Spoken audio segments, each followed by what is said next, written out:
నమస్తే welcome to Liya news. YCP చేసినటువంటి తప్పిదానికి తప్పించుకునే ప్రయత్నంలో ఆ నేతలందరూ కూడా ఇప్పుడు ఇరుక్కుపోతున్న పరిస్థితులు అయితే ఆంధ్రప్రదేశ్లో కనిపిస్తూ ఉన్నాయి. నిన్నటికి నిన్న పొన్నవోలు సుధాకర్ రెడ్డి మీడియా ముందు మరి తిరుపతి లడ్డు కన్నా కూడా పంది కొవ్వే గొప్ప అన్నట్టు ఆయన మాట్లాడటం అయితే మనం చూసాము. ఆ సందర్భంలో ఆయన్ను ఆంధ్రప్రదేశ్ ప్రజలందరూ కూడా అసహించుకుంటున్న పరిస్థితి. ఇక ఈరోజు చూస్తే మరి మాజీ మంత్రి అయినటువంటి రోజా ఎవరి పాలనలో తిరుపతి బాగుంది అంటూ ఆవిడ ఒక పోల్ అయితే పెట్టడం జరిగింది ఆవిడ యూట్యూబ్ ఛానల్లో. ఇక అక్కడ కూడా ఆవిడకి ఎదురు దెబ్బ తగిలింది. అందరూ కూడా మరి చంద్రబాబు గారి పాలనే బాగుంది అంటూ కమెంట్ అయితే చేశారు. అలాగే పోల్ కూడా ఆయనకి ఎక్కువ పర్సెంటేజ్ రావడం అయితే జరిగింది. ఈ నేపథ్యంలో మరి తప్పించుకోబోయి ఇరుక్కుంటున్నారు అని చెప్పి ఆంధ్రప్రదేశ్ ప్రజలందరూ అనుకుంటున్నారు. మరి రోజా పెట్టిన పోల్ ఏంటి, అలాగే మొన్న ఆవిడ మాట్లాడిన మాటలపై కూడా మరింత విశ్లేషించే ప్రయత్నం అయితే చేద్దాం. మనతో పాటు ఉన్నారు senior political journalist doctor Durga Vadlamani గారు. నమస్కారం మేడం. నమస్తే అండి మేడం, వైసీపీ వాళ్ళు చేసినటువంటి తప్పిదానికి ఇంకా పార్టీ మనుగడే కష్టమని భావించి ఒక్కొక్కరు కూడా బయటకు వచ్చి ఏదో ఎక్స్ప్లెనేషన్ ఇవ్వాలని ఇరుక్కుంటున్న పరిస్థితి అయితే చూస్తూ ఉన్నాం గత 2-3 రోజుల నుంచి కూడా. మనం వైవి సుబ్బారెడ్డి గారు ఇక్కడ ఒక రకంగా పిటిషన్ వేయడం కావచ్చు, మళ్ళీ సుప్రీంకోర్టు ఒక రకంగా పిటిషన్ వేయడం కావచ్చు, అది చూస్తేనే అర్థమవుతుంది ఆయన ఎక్కడో తప్పు చేశారు అని. అలాగే నిన్న చూస్తే పొన్నవోలు సుధాకర్ రెడ్డి కూడా తిరుపతి లడ్డు కన్నా కూడా పంది కొవ్వే ఎక్కువ రేటు అన్నట్టు, ఆయన ఆయిల్ ఎక్కువ రేటు అన్నట్టు ఆయన మాట్లాడి ఆయన కూడా ఇరుక్కున్నారు. ఈ రోజు చూస్తే రోజా గారు కూడా మరి చంద్రబాబు గారి పాలనలో టీటీడీ బాగుందా, లేదు అంటే జగన్మోహన్ రెడ్డి గారి పాలనలో టీటీడీ బాగుందా అని చెప్పి ఒక పోల్ పెట్టింది. ఆ పోల్లో కూడా ఆవిడకి వ్యతిరేకంగానే కమెంట్స్ వస్తున్నాయి, అలాగే వ్యతిరేకంగానే పోల్ కూడా వచ్చింది. ఏం చెప్తారు ఇలా నేతలందరూ ఒక్కొక్కరు కూడా ఇరుక్కుంటున్న పరిస్థితి బయటకు వచ్చి? మరి ఆంధ్రప్రదేశ్ ప్రజలందరూ కూడా ఇప్పటికే వాళ్ళందరినీ చీత్కరించుకున్నారు. ఆ నేపథ్యంలోనే ఎలా అనుకుంటున్నారు అనుకోవచ్చా? అసలు ఇప్పుడు జగన్మోహన్ రెడ్డి పాపం చాలా కష్టాల్లో ఉన్నట్టు లెక్క, మామూలు కష్టాలు కాదు. ఇది చేజేతుల ఇప్పుడు తన చుట్టూ ఉండేవాళ్ళు వైసీపీ వాళ్ళు ఎవరైతే ఉన్నారో వాళ్ళ వల్ల తెచ్చిపెట్టుకున్న కష్టాలు ఇవి. వాళ్ళని వెళ్ళి మాట్లాడండి, నన్ను గట్టున పడేయండి అంటే వాళ్ళందరూ ఇంకా తప్పు మీద తప్పు చేస్తూ ఆయన ఫుల్గా అంటే జగన్మోహన్ రెడ్డిని పూర్తిగా ముంచేశారు ఇవాళ. అంటే ఆయనే ఈ తప్పు చేశాడు సుమా, ఆయన హయాంలోనే జరిగింది, ఆయన వల్లే వైవి సుబ్బారెడ్డి వల్లే ఇవాళ లడ్డు అపవిత్రమైంది, ఆయన వల్లే ఇవాళ తిరుమల తిరుపతి దేవస్థానం అపవిత్రమైంది అనేది వీళ్ళు నొక్కి వక్కాణించారు. ఒక రోజా కావచ్చు, ఒక పొన్నవోలు కావచ్చు. అయితే పొన్నవోలు ఏం మాట్లాడాడు నిన్న, పిచ్చెక్కి మాట్లాడా. వీళ్ళు 1400 పందికొవ్వట అంటే 1400 రూపాయలు ఉందని పందికొవ్వు కలుపుతారా మీరు?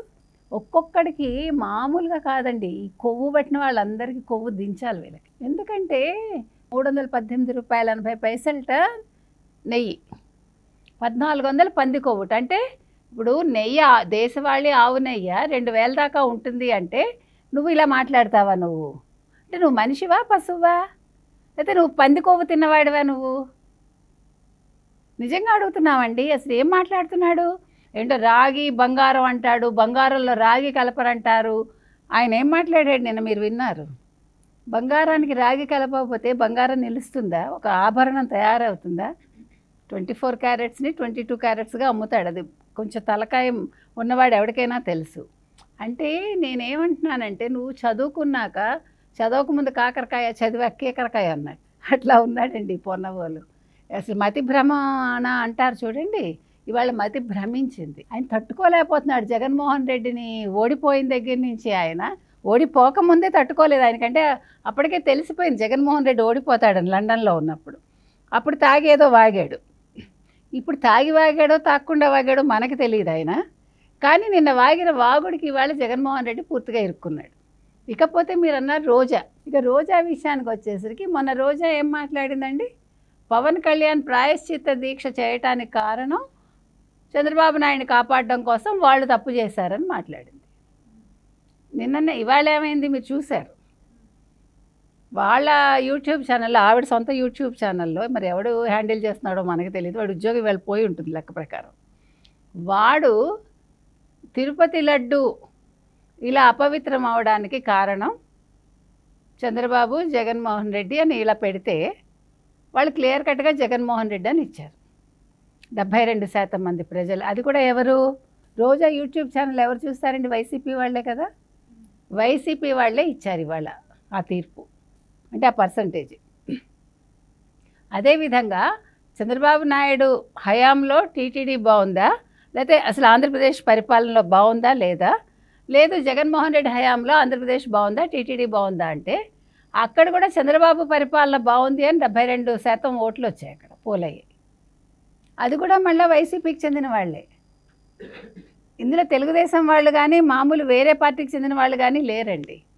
దీన్ని బట్టి ఏమర్థమవుతోంది, వైసీపీ వాళ్ళు కూడా ఈరోజు గత్యంతరం లేక వాళ్ళ పార్టీలో ఉన్నారు. వాళ్ళు ఎటు వెళ్ళలేక ఇరుక్కుపోయారు.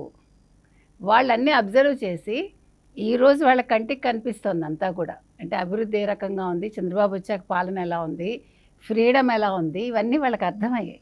అర్థమయ్యాక ఇవాళ వాళ్ళు ఈ ఓటింగ్ అయితే ఇచ్చారు. అందుకని మనం ఏం చెప్తున్నామంటే, ఇప్పుడు రోజా యాక్చువల్గా వేరే పార్టీలోకి వెళ్ళిపోదాం అనుకుంది. సరే వెళ్ళలేకపోయింది, వాళ్ళు తీసుకోలేదు. మళ్ళీ వెనక్కి వచ్చిన వాళ్ళని జగన్మోహన్ రెడ్డి ఎందుకు తీసుకుంటున్నాడు? ఇంకా ఇరుక్కోటానిక, ఇంకా నష్టపోవటానికి. ఇప్పుడు మొత్తం అయిపోయింది వైసీపీ పని, ఒక లడ్డూతో అయిపోయింది. మనం చెప్పుకున్నాం నిన్న కూడా, ఒక్క లడ్డు ఇవాళ మొత్తం వైసీపీని షేక్ చేసింది. ఇవాళ ప్రజలు చాలా ఆగ్రహంతో ఉన్నారండి, మామూలుగా లేరు. అసలు ఏం మాట్లాడుతున్నారండి అసలు? ఒక అంబటి రాంబాబు బయటకు వచ్చి మాట్లాడతాడు, మొన్న సజ్జలు వచ్చి మాట్లాడాడు లడ్డూ మీద. ఏమైపోయాడో ఇంతకాలం తెలియని పెద్ద మనిషి, నువ్వు లడ్డూ వివాదంలో ఇవాళ ఎందుకు బయటకు వచ్చావు? నువ్వు ఎవరిని కాపాడదావు అనుకుంటున్నావు? వైవి సుబ్బారెడ్డి ఏం మాట్లాడుతున్నాడు? ఎందుకు హైకోర్టుకి వెళ్ళాడు, ఎందుకు సుప్రీంకోర్టు మెట్లు ఎక్కాడు? తప్పు చేశాడు కాబట్టి వెళ్ళాడు. తప్పు చేయకపోతే అసలు కోర్టు మెట్లు ఎక్కాడు కదా. అంటే నువ్వు ఒప్పుకున్నావు. జగన్మోహన్ రెడ్డి లేఖ రాశాడు ఎవరికి? మోదీ గారికి బెదిరిస్తూ, బ్లాక్మెయిల్ చేస్తూ, మోదీ గారు మీ బీజేపీ వాళ్ళ పాలక మండలిలో ఉన్నారు ఎక్కువ మంది, సో ఈ నిర్ణయాలు వాళ్లే తీసుకున్నారు అని అంటే ఇక్కడ జగన్మోహన్ రెడ్డి ఒప్పుకున్నాడు కదా. అంటే తప్పు జరిగింది, కల్తీ జరిగింది లడ్డూలో, అందుకు బాధ్యులు మీ బీజేపీ వాళ్ళు అన్నాడు. ఇప్పుడు బీజేపీ వాళ్ళు కూడా దీనికి ఆన్సర్ ఇవ్వాలి. మోదీ గారు ఇంకా అమెరికా నుంచి వచ్చారో లేదో తెలియలేదు. వస్తే కనుకైతే ఆయన ఇప్పుడు దీనికి అసలు బీజేపీ వాళ్ళ ఆన్సర్ కాదు, మరి బీజేపీకి సంబంధించినటువంటి బోర్డు సభ్యులు అక్కడ ఉన్నారని జగన్ గారే చెప్పడం జరిగింది. అందులో ఒకళ్ళైనటువంటి ఆర్కే సిన్హా అనే అతను కూడా ఈరోజు స్పందించారు. టీటీడీ వాళ్ళకి సంబంధించినటువంటి 150 ఆస్తులను అప్పుడు ప్రభుత్వం అమ్మడానికి ట్రై చేసిందని చెప్పి ఈరోజు ఆయన బహిరంగంగా చెప్పారు. మరి దీనికి ఏం సమాధానం చెప్తుంది? అది ఇప్పుడు దీని మీద కూడా వాళ్ళు స్పందించాలి. ఎవడు? జగన్మోహన్ రెడ్డి, వైవి సుబ్బారెడ్డి అడుకో 150 ఆస్తులు టీటీడీ అమ్మడానికి మీరు ఎవరండి అసలు? మీరందరూ క్రిస్టియన్స్ అయ్యుండి మీరు మా ఆస్తులు, హిందూ ఆస్తులు అమ్ముతారా మీరు? ఎంత ధైర్యం అండి! ఇవాళ ఆర్కే సిన్హా ఆయన బయట పెట్టకపోతే ఇవి బయటకు వస్తాయా? అంటే బీజేపీ వాళ్ళ హస్తం ఇందులో లేదని అర్థమవుతుందిగా. అయితే ఇప్పుడు ఫైనల్గా రోజా విషయానికే వస్తే, మరి ఇప్పుడు రోజా ఎంత అక్రమం చేసింది, తిరుపతిని ఎంత దోచేసింది అన్న విషయం మనందరికీ తెలుసు. అందులో భాగంగానే ఆవిడ ఘోర ఓటమి పాలైంది. సో అక్కడ అందరూ కూడా ఆవిడని చేదరించుకుంటున్న పరిస్థితి. అలాంటి రోజు ఇప్పుడు వెళ్ళి నేను తిరుమలలో ఆడపిల్లని, తిరుమలలో పుట్టాను, ఇట్లాంటి దేవుడి పైన నాకు నమ్మకం ఉంది, సో ఇట్లా జరగదు, చంద్రబాబు గారు అప్పుడు చెప్పులు వేసుకొని వచ్చారు, పూజల్లో తొక్కారు, ఏవేవో మాట్లాడుతుంది. అలాగే పవన్ కళ్యాణ్ దీక్ష గురించి కూడా ఆవిడ మాట్లాడటం జరిగింది. సో ఒక పార్టీ నుంచి స్టాండ్ తీసుకోవడం వరకు ఓకే, కానీ ఆవిడ ఒక హిందూ అన్న విషయాన్ని కూడా ఆవిడ మర్చిపోయి ఇక్కడ సాక్ష్యాధారాలతో సహా గవర్నమెంట్ చూపిస్తుంటే, అలా మాట్లాడుతుంటే ఇంకా అసహించుకునే పరిస్థితి ఉండదంటారా ఆవిడ్ని? అలాగే మీరేం చెప్తారు? కరెక్ట్ మీరు అన్నది. ఎందుకంటే ఇప్పుడు కొంతమంది హిందువులు దౌర్భాగ్యం అండి ఇది. వాళ్ళు ఒక పార్టీతో అంటకాగుతూ, ఆ పార్టీ నేతలు ఏ మతానికి సంబంధించిన వాళ్ళైతే వాళ్ళకి కొమ్ము కాయటం అనేది చాలా దౌర్భాగ్యం కదా. ఎందుకంటే నీ స్టాండ్ నీకు ఉండాలి. నీ మతం ఏదో, నువ్వు ఏ ప్రాంతమో నీకు తెలుస్తుంది కదా. తెలిసాక నువ్వు ఇష్యూ పరంగా నీ పార్టీని నువ్వు సమర్థించాలి. ఎవరైనా సరే ఇష్యూ పరంగా నీ పార్టీ కాదు, నీ పార్టీ నాయకుడిని సమర్థించు. అంతేగాని నువ్వు అసలు హిందువు అని మర్చిపోయి ఇవాళ నువ్వు పవన్ కళ్యాణ్ని కమెంట్ చేసి, చంద్రబాబు నాయుడు గారిని కమెంట్ చేసి, చంద్రబాబు నాయుడు ఆల్రెడీ అలిపిరిలో దేవుడు చూపించాడు, ఒకసారి తప్పించుకున్నాడు ఆయన, ఇప్పుడు అపవిత్రం చేశాడు, ఇప్పుడు తప్పించుకోడు. పిచ్చెక్కిందా నీకు? ఆయన అపవిత్రం చేయలేదు, ఆయన తప్పు చేయలేదు కాబట్టే, ఆయనకి వెంకటేశ్వర స్వామి మీద నమ్మకం ఉంది కాబట్టి అలిపిరిలో అంత పెద్ద బ్లాస్ట్ ఆయన తప్పించుకున్నాడు. నీ మట్టి బొరకు అది కూడా ఎక్కట్లా. రెండోది, ఇప్పుడు అసలు ఎందుకు జరుగుతుంది? ఆయన లడ్డు అపవిత్రత గురించి మాట్లాడినందువల్ల ఇవాళ దేవుడికి సంప్రోక్షణ జరిగింది.